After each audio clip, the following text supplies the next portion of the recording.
vou trazer um pouquinho do que é engenharia, porque a gente, dentro da academia, dentro das universidades, a gente fica muito na questão técnica, né? E acaba parando de pensar como que está a economia dentro do nosso mundo da engenharia. Então, quando a gente é criança, aqui vocês já são um pouco mais velhos, mas tem às vezes quando tem pessoal recém-formado, vindo do ensino médio, eu faço alguns questionamentos, assim, qual que era os nossos objetivos quando criança? Normalmente a gente sempre está procurando algumas profissões que têm um status social, e aí dificilmente a gente vê alguém falando sobre engenharia. Alguma criança fala, eu quero ser engenheiro. Duvido, não é que eu duvido, é muito raro. Sempre são profissões que têm um glamour mais social. E isso a gente identifica por algumas questões. E aí eu queria entender, assim, por que vocês escolheram fazer engenharia? Tem algum motivo especial? Ou não? Alguém quer contribuir aí? Seguir a carreira dos pais, né? Pode ser também. Necessidade Necessidade do quê? de fazer engenharia. Então, mas por qual motivo? Grana? Ou já está no emprego? Né? Muitas vezes a engenharia, normalmente o pessoal pensa na questão financeira. E aí, por isso eu gosto de tratar um pouquinho sobre o que é fazer engenharia, como que a engenharia está, porque a gente tem que fazer essa reflexão no sentido, pelo seguinte, nós estamos no grande ABC e as indústrias estão fechando, indústria e engenharia, certo?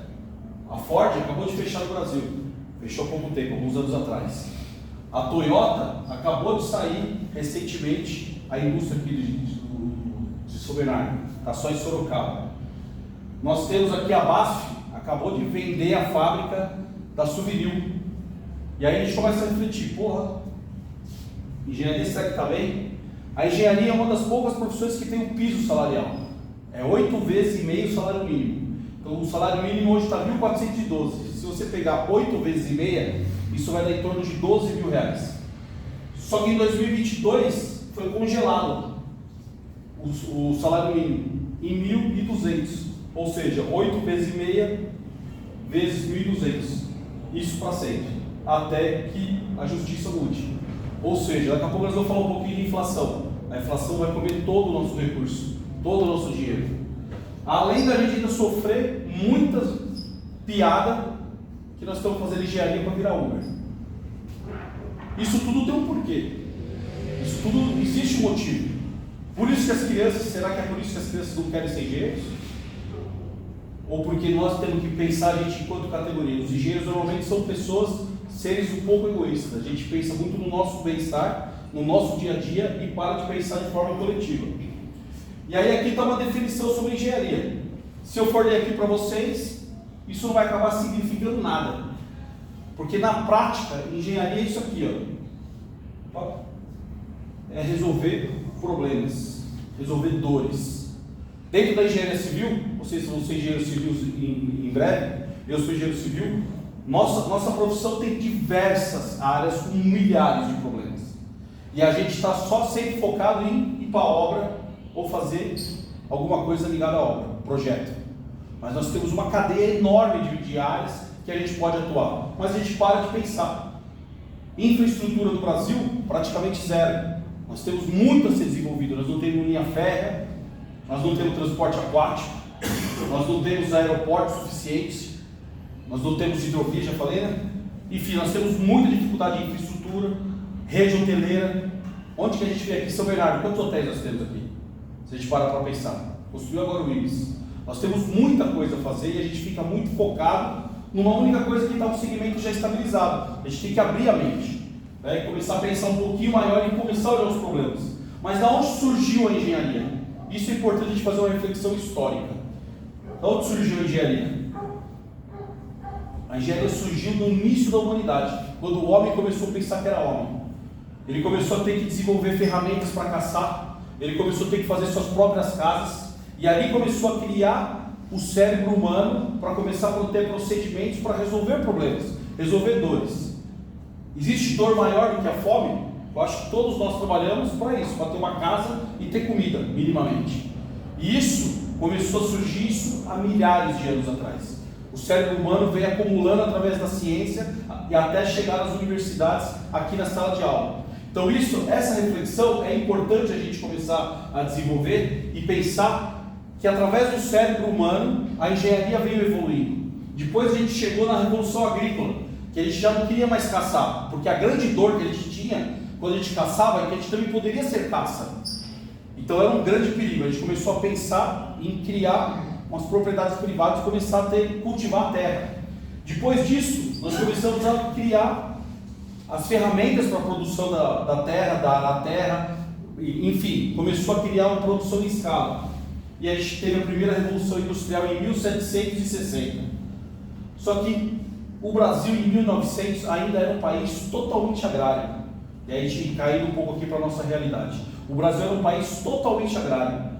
As ferramentas que tinham eram feitas ali pelos próprios agricultores. A gente tinha acabado de sair a abolição da escravatura em 1888, depois veio a República em 1889, e a gente estava começando a engatinhar ainda como república.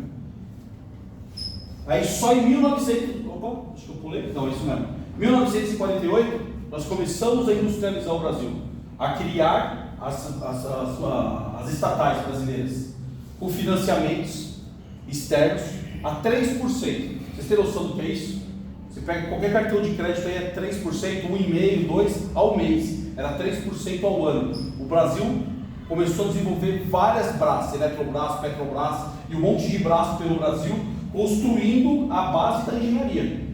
Eles começaram a fazer rodovias, fizemos hidrelétricas, fizemos muita coisa nesse período. E depois começaram a chegar as multinacionais, e principalmente aqui na nossa região. As multinacionais começaram a ver o nosso mercado de trabalho e começaram a querer explorar esse processo. E a engenharia, todos nós que éramos engenheiros, todas as pessoas que eram engenheiros naquela época, começaram a desenvolver as suas empresas, começaram a trabalhar e construir um processo de construção de uma nação. E aí veio a Gurgel. Todo mundo já viu uma Gurgel, um carro da Gurgel. Vocês lembram quando a gente, na década de 90, de 80, a Gurgel foi um sonho brasileiro. Em 1969, dentro da garagem da casa dele, o engenheiro Amaral Gurgel começou a produzir seu próprio automóvel, com um carro de brinquedo, depois começou a produzir em série, até que em 1974 ele começou a fazer o primeiro carro elétrico. E aí o que veio com isso? Hoje nós estamos vendo a Tesla, a BYD discutindo o carro elétrico. E o Brasil em 1981 lançou o primeiro carro elétrico. Aqui eu tentei ver aqui o vídeo, nós estamos sem som. Mas aqui, eu vou até passar o vídeo enquanto eu vou falando, é uma entrevista do Silvio Santos com o Amaral Gurgel, que estava apresentando esse carro feio pra cacete. Acho que hoje ninguém compraria um carro tão feio, mas a tecnologia que estava ali é a tecnologia de ponta. A gente estava desenvolvendo, a engenharia brasileira desenvolvendo carros elétricos, o que está sendo discutido hoje. Pode parecer que não tem muito a ver com a questão da engenharia civil, que é o curso de vocês, mas o que é desenvolvido na engenharia civil... Entrar, pode entrar. Opa, entra aí. Beleza.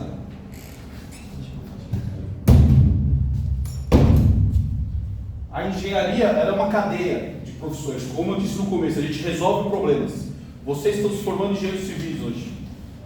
Em breve, né? Vão estar se formando em engenheiro civil. Mas a metodologia de resolver um problema é sempre igual. É identificar uma dor, validar se essa dor no mercado existe mesmo, se é só sua ou é de todo mundo. Depois encontrar uma solução para ela, depois validar essa solução e fazer um protótipo e começar a vender. Resolvemos a dor e começar a fazer escala e se transformar numa indústria ou qualquer outra solução dentro de qualquer área da engenharia. Isso é engenharia.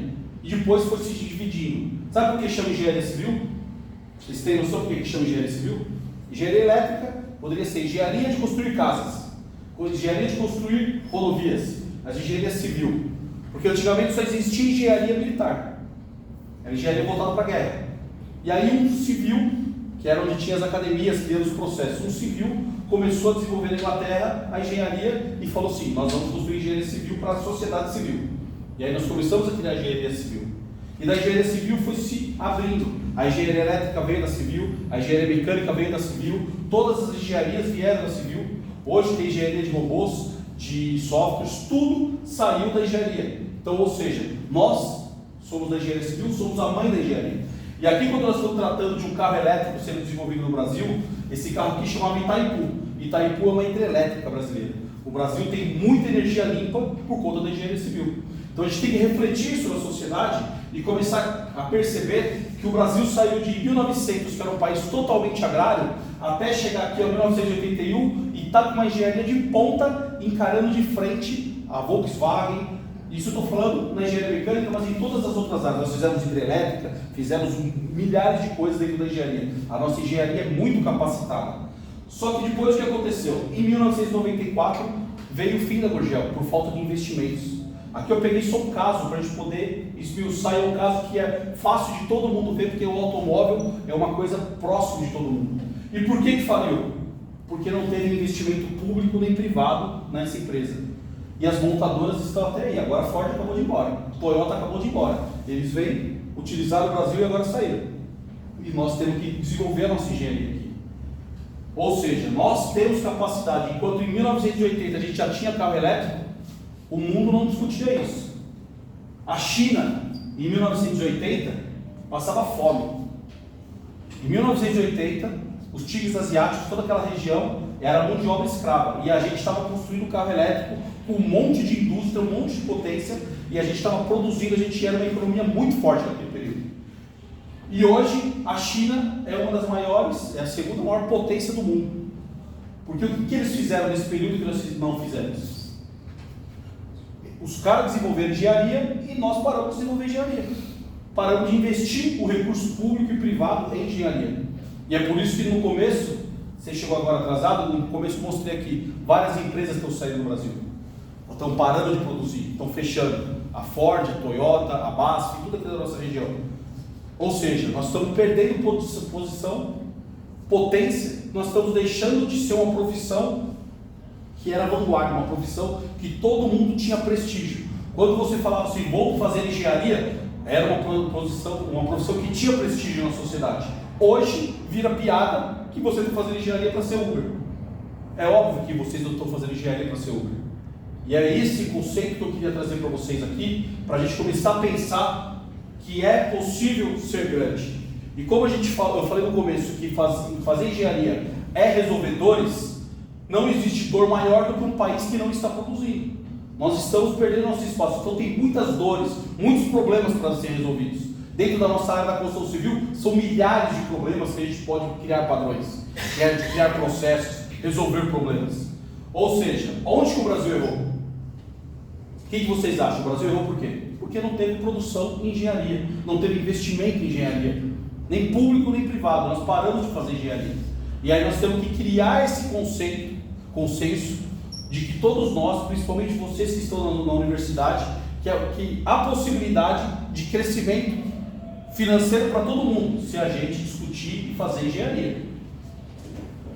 Trazer alguns conceitos rápidos aqui, que é importante a gente que é do mundo da engenharia fazer uma avaliação. Inflação, juros e PIB. São três conceitos da economia que nós temos que aprender e a gente normalmente passa por cima disso no curso de engenharia. A gente acaba não olhando e isso afeta a gente diretamente. Alguém se arrisca a falar o que é inflação? Começa aumento de preço, né? Começa por aqui, ó. Aumento de preço. Oi? A Argentina está pegando fogo. Então, a inflação está subindo. O nosso poder de compra diminui, certo? Se a gente pegar qualquer o celular que está na sua mão aqui, quanto que custa hoje, mais ou menos? R$2.000? R$2.000. Se eu te der R$2.000 hoje, você compra esse celular. Se eu te der R$2.000 daqui a um ano, você compra esse mesmo celular zero? Por quê? Porque o preço subiu? Ou porque o nosso dinheiro perdeu o poder de compra? A gente não consegue mais comprar. Isso aqui é uma doença para a nossa economia. E a gente tem que entender isso, a gente que é da engenharia, porque se a economia do Brasil vai mal, a engenharia vai mal. E a gente começa a perder muito dinheiro, a gente começa a cair no conto do vigário dos coaches aí na internet. Resolver problemas com investimento. Juros, o que é juros? Todo mundo tem cartão de crédito, né? Compra os juros, compra um carro financiado, paga uma taxa de juros. No começo eu falei que a taxa de juros do investimento do início nosso lá, em 1930, 1940, mais ou menos de 3% ao ano, juros de fora, né? A gente pegava dinheiro de fora do país porque a gente tinha que criar uma economia interna aqui. Hoje o juros está 11,25% da taxa da Selic. Vale muito mais a pena você pegar o dinheiro e colocar no investimento em papéis na taxa Selic e pegasse 11,5%, quase 11,5%, 11,25% por ano, você investiu 1.000, você vai pegar 11,25% e meio no final do ano, do que você pegar isso e investir isso em alguma empresa ou algum negócio que você começa a produzir. Então a inflação é a doença e os juros, ele é o remédio. Então aqui eu vou mostrar um pouquinho para vocês, ó. A nossa inflação 1980 estava baixo, estava controlado. Quando chegou aqui, ó, olha o que começou a acontecer. Todos esses planos que tiveram, planos cruzados, plano Bresser, Verão, Collor 2, até que chegou o plano real, em 1994. Lembra que eu falei que a Gurgel faliu aqui, ó? Bem aqui que ela faliu. Olha o que ela teve que passar. Como que uma empresa sobrevive quando a nossa economia está doente? E qual que é a solução, uma das soluções para controlar a inflação? É os juros. Toda vez que a gente tiver aqui, ó, tudo que tiver em verde, aqui é a inflação. Tudo que tiver em vermelho, essa outra aqui, ó, essa vermelha e essa verde. A verde é a inflação, esse aqui é os juros. Quando eu subo os juros, eu desço a inflação. Nossos juros agora está 11,5%, quase 11,5%, e a nossa inflação está, acho que é 5 ou 6%. A gente olhou na anterior, chegou até quase 90%. Deixa eu ver se consigo voltar aqui, rapidamente. Ó, 80%. Imagine uma taxa de juros. Se você pegar R$1.000 para comprar esse mês, você vai comprar a compra do mês, no mês seguinte você já não consegue comprar, porque dobrou praticamente todos os preços. Então isso a gente tem que começar a entender, porque tudo isso afeta a construção civil, isso afeta a engenharia, isso afeta a produtividade do país. Então nós temos que ter esse conceito, que o juros está ligado ao crédito. Se a gente não tem, se o juros está alto, uma construtora não pega dinheiro emprestado do banco para construir um prédio. Se a construtora não constrói um prédio, porque o juros está alto, o cara que vai comprar, a pessoa comum, também não consegue comprar o apartamento, porque o preço está alto. E o que acontece com o nosso trabalho? A gente perde trabalho. Então nós temos que trabalhar e criar esse pensamento dentro do mundo da engenharia, que a gente tem que entender um pouquinho de economia. Não adianta cair no conto do vigário dos contos, a gente tem que entender. E aí, falando sobre isso, eu quero falar um pouquinho sobre o PIB. O que é o PIB? Produto Interno Bruto. Tudo que é produzido internamente no Brasil. Desde todos os valores agregados, indústria, serviços, gastos com o governo, tudo que é a produção financeira de riqueza no país é aqui, ó, Produto Interno Bruto.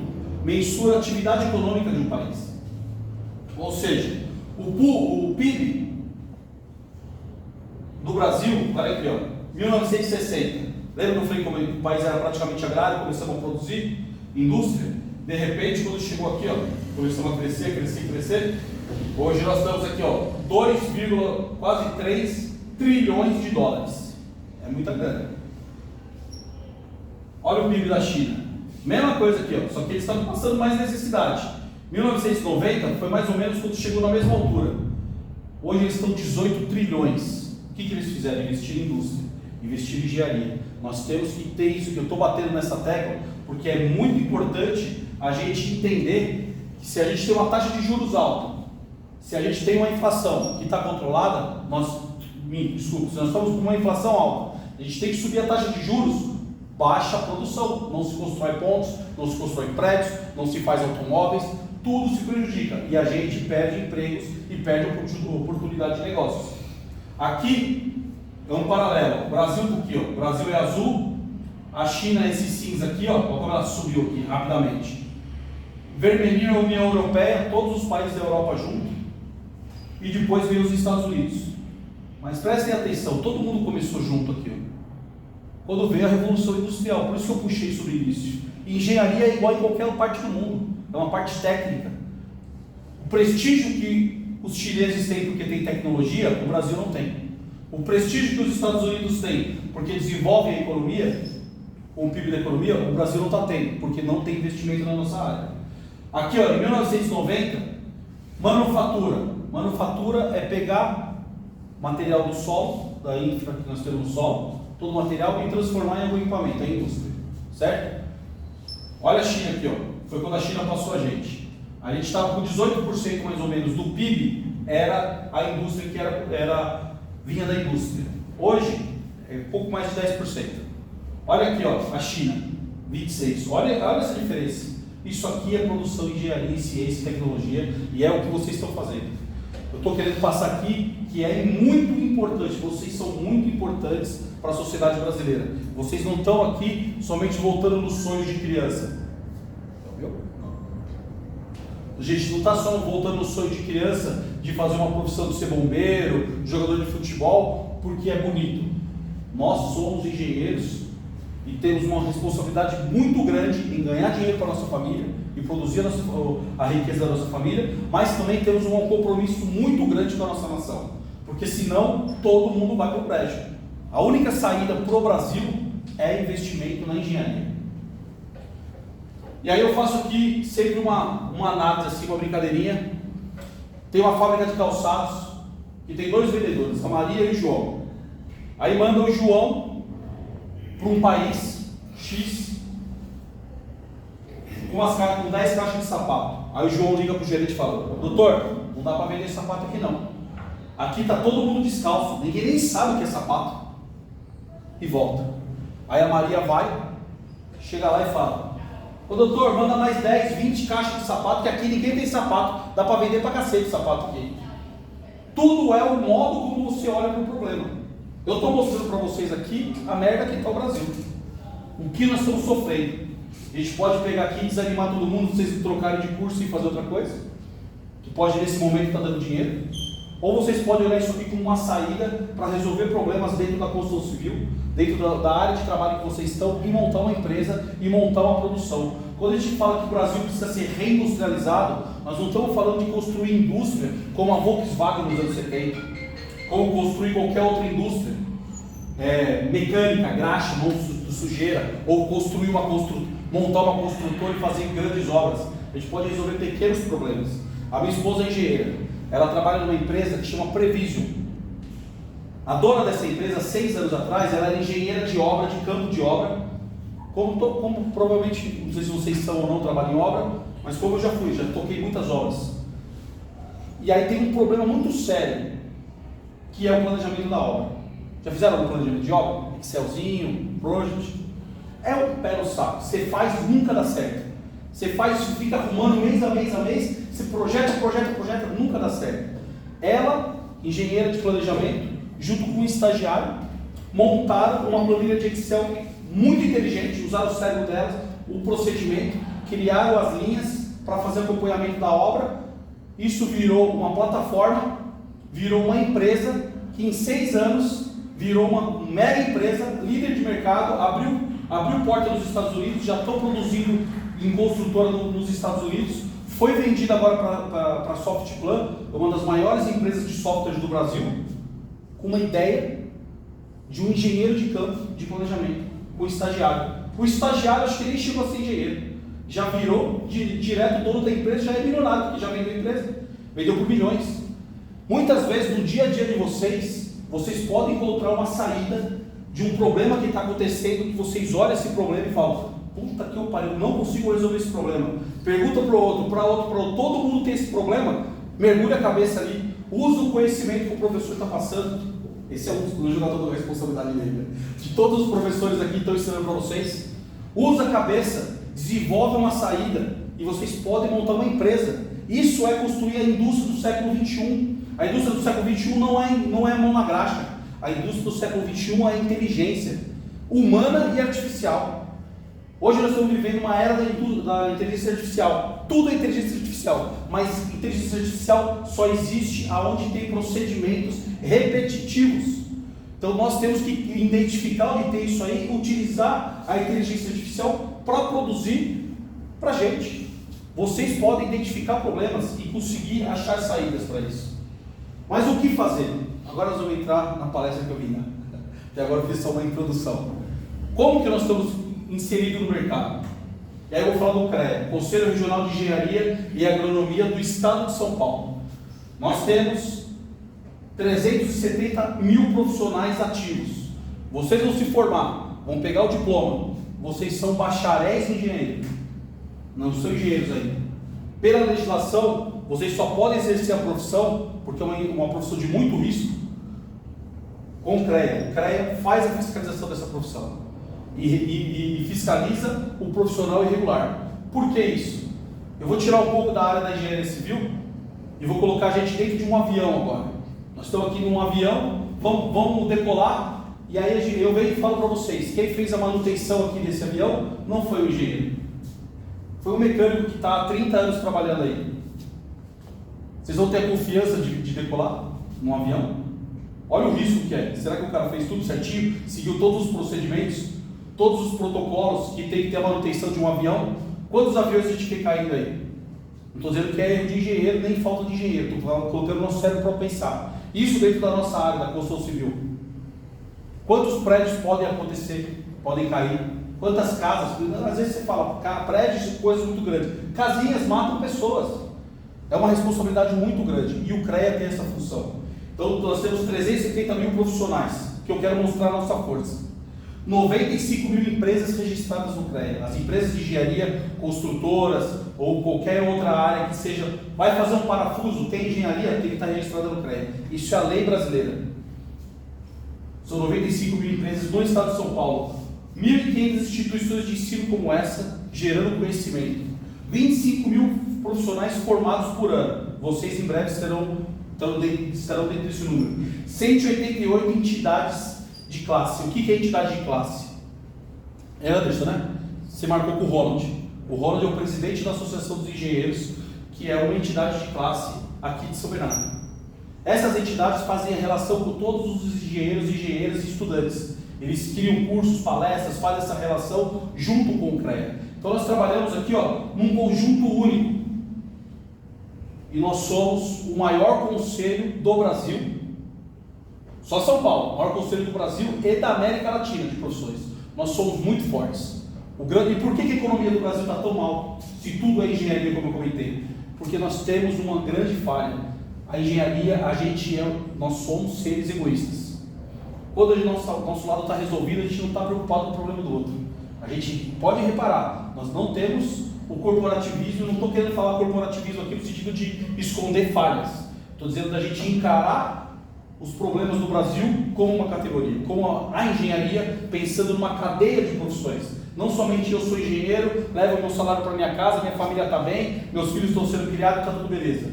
Estão sendo criados hoje, mas nós estamos num momento muito crítico do país. Nós precisamos pensar de forma coletiva. E aí, pessoal, esse aqui é um canal muito importante das universidades. Por isso que o CREA está indo dentro de todas as universidades. Eu estou aqui representando o CREA São Paulo, vindo conversar com vocês num horário fora do meu expediente. Poderia estar com a minha família, mas a gente tem esse consenso de que é importante todo mundo estar junto. Porque se a economia do Brasil estiver ruim, todos nós estamos mal. E aqui nós temos algumas ferramentas. Eu vou mostrar para vocês agora o que é uma RT, um videozinho. É um vídeo institucional, 1 minuto. Depois eu falo um pouquinho sobre a RT e depois eu falo sobre o acervo técnico, que é mais um vídeo de 1 minuto. E depois a gente abre para perguntas aí para vocês. Tá bom? Tá sem som, né? Bom, vocês imaginem, usa imaginação. É o seguinte, pessoal, mas eu falo aqui, já tentei mexer, não tá? Profissional da Engenharia, Agronomia e Geociências. ART. Deixa eu voltar aí. Vocês perderam o Silvio Santos falando da Gurgel. Cara, só vê o volume aí. Vai, vou botar aqui. Eu sou aí. O que é a ART? Anotação de responsabilidade técnica. A ART é um documento oficial emitido pelo CREA e indispensável para o exercício profissional da engenharia, agronomia e geociências. A ART certifica quem são os responsáveis pela execução de trabalhos das áreas tecnológicas. Para a segurança de todos, a ART garante que obras e projetos técnicos sejam conduzidos por profissionais habilitados. Além disso, a ART valoriza a atuação profissional, registra sua autoria, resguarda o contratante e o contratado e permite constituir o acervo técnico, um histórico da atuação do profissional que tem grande valor no mercado de trabalho. A ART é essencial para a segurança de todos, principalmente da sociedade. CREA São Paulo, fiscalização, boa para o profissional, essencial para a sociedade. Pessoal, a RT é uma ferramenta que nós temos para certificar quem é o profissional responsável por aquele determinado tipo de serviço. Então vocês em breve vão se formar, vão fazer o registro no CREA, e no CREA vocês vão ter a sua senha, vocês vão poder entrar no site do CREA e emitir uma RT, uma que entra no engenheiro civil também, né? Da engenharia civil, nós vamos fazer obras, na grande maioria projetos, alguma coisa ligada a essa área. Então todo projeto, toda obra, todo laudo pericial, você vai fazer um laudo, você vai fazer qualquer coisa, ART de apartamentos que estão sendo reformados, tudo tem que ter essa responsabilidade. E tem muita gente que faz o quê? Vende na internet. Ah, vendo a RT por R$190. Sabe o que vai acontecer com esse cara? A hora que der uma merda, esse cara vai acabar com a carreira dele, além de... Porque assim, o risco é civil e criminal. Ou seja, se você faz uma obra e morre um cidadão dentro da sua obra, amigo, a responsabilidade é sua. Se você emitir uma RT, você é responsável por toda a parte técnica que está naquilo. Então, uma orientação, que isso eu para dar dica, né? Só uma orientação. Não vem no RT. Tem muita gente que chama de engenheiro caneteiro. Esses caras, mais cedo ou mais tarde, vai se dar mal. Vou dar um exemplo que aconteceu aqui em São Bernardo. Teve uma obra que o cara foi lá, fez certinho. O cara fez a obra, fez a RT, a obra acabou e ele não deu baixa na RT. Passou 2 anos, teve que fazer uma manutenção no muro. O muro caiu em cima do operário, do pedreiro, o pedreiro morreu. Esse cara que não deu baixa na RT, na hora que chegou a polícia civil e o CREA para fazer a fiscalização, identificaram a RT desse cara. Esse cara foi responder civil e criminalmente, mesmo não sendo ele que estava fazendo a manutenção naquela obra. O muro caiu e matou aquela pessoa. Então, onde está a importância disso? Que eu quero levar para vocês, não quero aterrorizá-los. Eu tenho várias RTs, já emiti várias RTs e dei baixa nas minhas RTs. Tranquilo, eu sei o que eu estou fazendo, estou executando o serviço, acabou o serviço, dei baixa na RT. Porque essa responsabilidade, aquele documento, essa ART, que se chama Anotação de Responsabilidade Técnica, ela serve como um contrato entre você e seu cliente. Você não precisa nem ter um contrato. Só essa ART já tem um valor jurídico, que é um contrato entre você e o seu cliente. Porém, é um contrato que diz que toda a responsabilidade técnica da execução daquela obra é sua. E quando acaba aquela obra, você tem que colocar o prazo que acabou aquela obra. Isso é muito importante. Então, às vezes tem aí uma RT de um apartamento. O meu amigo me pediu, cara, cuidado. Ah, é só pintura, até para pintura pede. É só pintura. Ah, eu vou fazer RT, o cara só vai pintar. Se o cara no meio da obra, ele não tem assim, o cara não é engenheiro. No meio da obra ele fala, eu vou derrubar essa parede aqui que está atrapalhando e vou passar um fio e vou puxar alguma outra coisa. Pega fogo no apartamento que eu moro aqui no centro de São Bernardo. Aconteceu isso, o condomínio, sabe essas máquinas da Smart, como é que chama? Swift, de carne. O cara não fez a RT, não sei se o condomínio fez ou não, mas não fez a análise da tensão da fiação, pegou fogo em 2 apartamentos.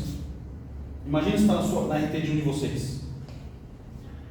É civil e criminal, ou seja, você vai ter que pagar 2 apartamentos pegaram fogo, e se morrer alguém você pode ser preso.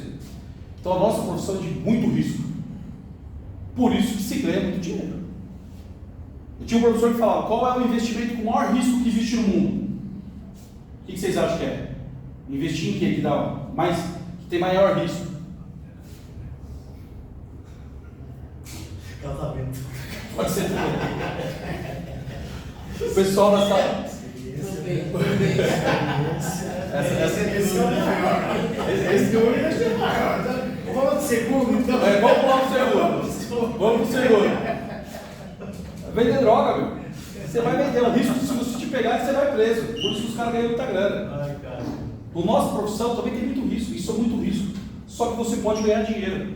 Quando você emite uma RT, eu vou dar uma introdução que vai ser o próximo vídeo. Quando você finaliza essa RT, você pode tirar o acervo técnico, que é aí que é o pulo do gato. Que é isso que eu vim aqui falar para vocês.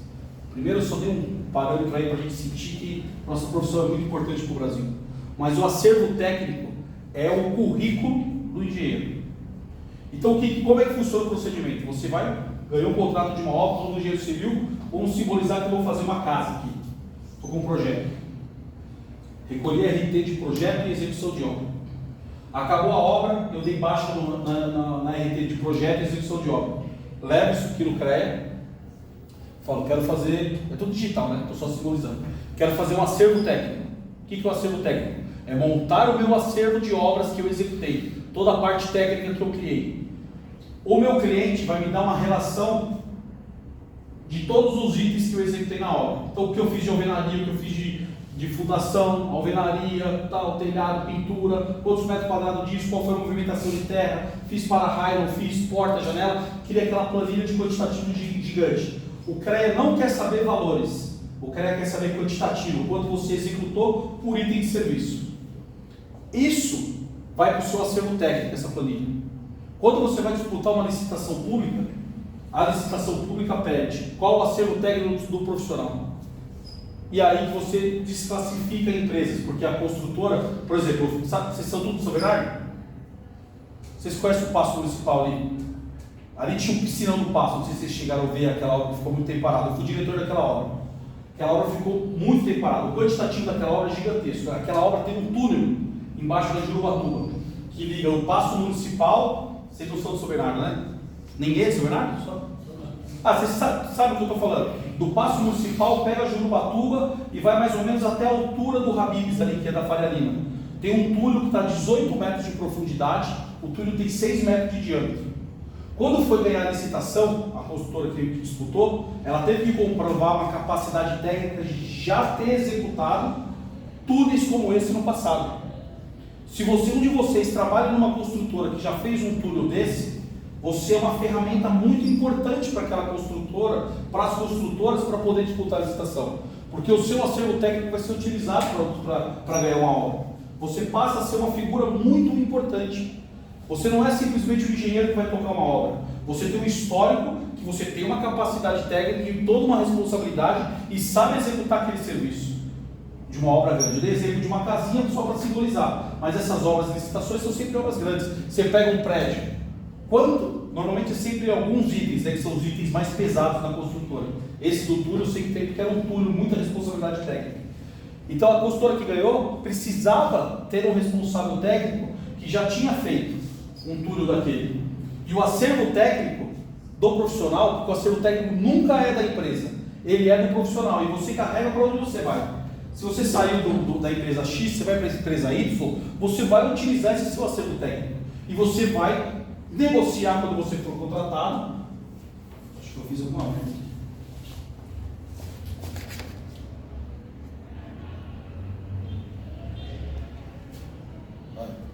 É o próximo vídeo. Quando você for ser contratado por uma outra empresa, você vai apresentar o seu atestado técnico e a empresa fala, não, você tem que estar na minha empresa porque eu vou conseguir ganhar obra X, Y, Z.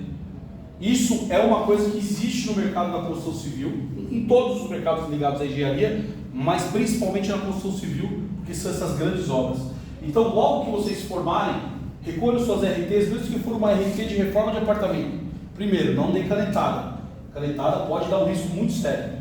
Nessa obra que eu estava, teve um acidente de um operário que estava manobrando uma obra, uma máquina de uma perfuratriz, mais ou menos dessa largura aqui, gigantesca. Ele foi só fazer a manutenção dela e operava ela por fora. Aí ele veio operando, ele bateu na rocha e essas máquinas elas não param automaticamente. Quando ele tentou parar, a máquina não parou, ele veio prender o braço dele. O cara cuspiu sangue e tal. Eu desesperei. Eu falei, nossa, a responsabilidade é minha. Não porque, lógico, também pela vida do cara, mas falou assim, a responsabilidade técnica é muito grande.